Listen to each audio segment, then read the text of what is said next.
নমস্কার বন্ধুরা, কেমন আছেন? ভালো আছেন তো? আমি সুমিতা মণ্ডল, আমার রান্নাঘরে সবাইকে স্বাগতম। তো আজকে আমি একটা রেসিপি নিয়ে এসেছি, দেখাবো। এই যে বেসনের লাড্ডু বানিয়ে দেখাবো। তো ভিডিওটা আমার প্রথম থেকে শেষ পর্যন্ত দেখবেন। ভালো লাগলে সাবস্ক্রাইব করুন, বন্ধুদের সাথে থেকে শেয়ার করুন। তো চলুন, আমি এবারে এই বেসনের লাড্ডু কিভাবে হয় অনেকেই জানে, তো আমি আজকে নতুন বানাচ্ছি, তো দেখতে থাকুন। প্রথমে আমি কড়াইটা আমার গরম হয়ে গেছে, এবারে এই বেসনগুলো আমি দিয়ে দেবো। বেসনগুলো আমাকে খুব ভালো করে একটু লালচে করে ভেজে নেব।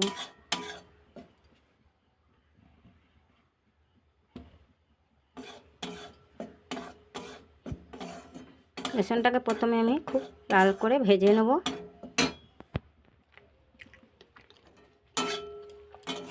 বেসনটা আমার লাল করে ভাজা হয়ে গেছে, হালকা লাল করে ভেজে সুন্দর একটা বেসন ভাজার গন্ধ বেরিয়েছে। এবারে আমি ঘরে মারা ঘি, এই ঘিটাকে, এখানে 25 গ্রাম ঘি আছে আমার 100 গ্রাম বেসনের মধ্যে, আমি 25 গ্রাম ঘি দিয়ে এটাকে আর একটু ভালো করে ভেজে নেব।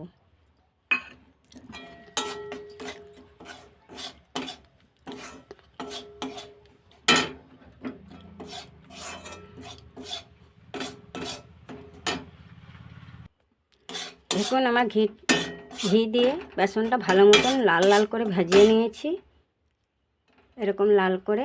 এবারে এটাকে আমি নামিয়ে নেব। আমি কড়াইতে আবার অল্প করে ঘি দিয়ে দেবো। ঘিটা গরম হয়ে গেলে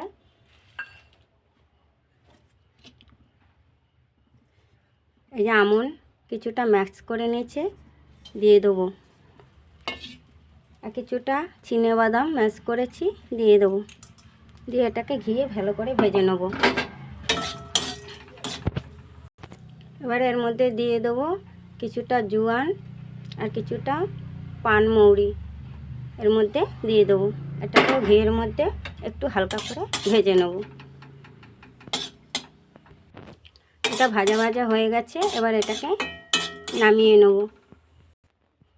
আমি কড়াই গরম বসিয়ে দিয়েছি, আবার আমি 2 কাপ জল দিয়ে দেবো। জলটা একটু গরম হতে দেবো। জলে বলক চলে এসছে, এবার আমি দিয়ে দেবো 100 গ্রাম বেসন আছে, আমি দিয়ে দেবো 100 গ্রাম চিনি আর 2 কাপ জল দিয়ে দিয়েছি। যেহেতু বেসন একটু জল বেশি লাগবে। এবার এই চিনি আর জলটাকে আমি সিরাপ বানিয়ে নেব ভালো করে। আমার চিনির সিরাপটা হয়ে এসছে, এই দেখুন এইরকম একতারের মতন আসবে। এবারে আমি এর মধ্যে একটু ফুড কালার দিয়ে দেবো। যেহেতু বেসনের একটা নিজস্ব কালার আছে, সেই কালারটা একটু হালকা হয়ে যায়, তার জন্য আমি একটু কালার করার জন্য একটু ফুড কালার দিয়ে দিচ্ছি সিরাপের মধ্যে, যাতে একটু দেখতে ভালো লাগে। এবারে আমি এই যে বেসনটা ঘি দিয়ে ভেজে রেখেছি, আর আমন্ড আর চিনেবাদাম যে ঘিয়ে ভেজে নিয়েছিলাম মেশ করে, এগুলোকে আমি সব দিয়ে দেবো। দিয়ে এবার এগুলোকে আমি আস্তে আস্তে নাড়ব। দেখুন মিশ্রণটা আমার মাখা মাখা হয়ে এসছে। এই সময় আমি নিবা আগুনে একটু ভালো করে কষিয়ে ভাজা ভাজা করে নেব, কিংবা নাড়াচাড়া করে নেব। এবারে আমি এর মধ্যে প্রয়োজন মতন এলাচ গুঁড়ো দিয়ে দেবো, দিয়ে ভালো করে নাড়াচাড়া করে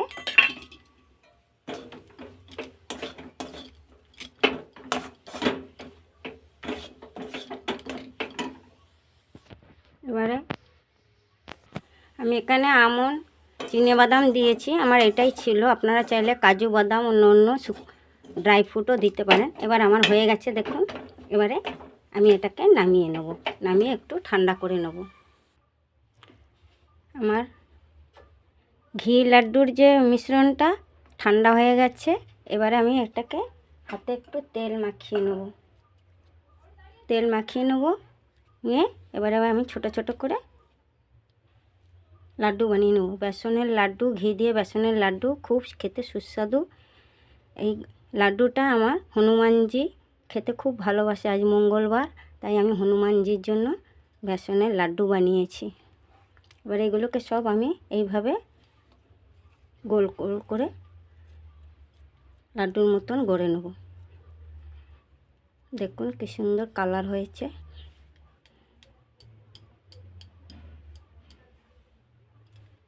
এগুলোকে সবগুলোকে আমি গোল গোল করে বানিয়ে নেব। দেখুন বন্ধুরা, আমার বেসনের লাড্ডু হয়ে গেছে ঘি দিয়ে। আমি এখানে 100 গ্রাম বেসন, 100 গ্রাম চিনি, কাঠবাদাম, চিনেবাদাম মিশিয়ে আমার কতগুলো লাড্ডু হয়েছে। এগুলো বাজারে কিনতে গেলে এক একটা লাড্ডুর দাম 10 টাকা করে। তো বাড়িতে চটপট করে বানিয়ে নিন, খেতেও সুস্বাদু ঘিয়ের লাড্ডু খুব ভালো লাগে। আর হনুমানজিকে দিন, গোপালজিকে দিন। আর বন্ধুরা, ভালো লাগলে লাইক করুন। সবাই ভালো থাকবেন, সুস্থ থাকবেন। নমস্কার, ধন্যবাদ।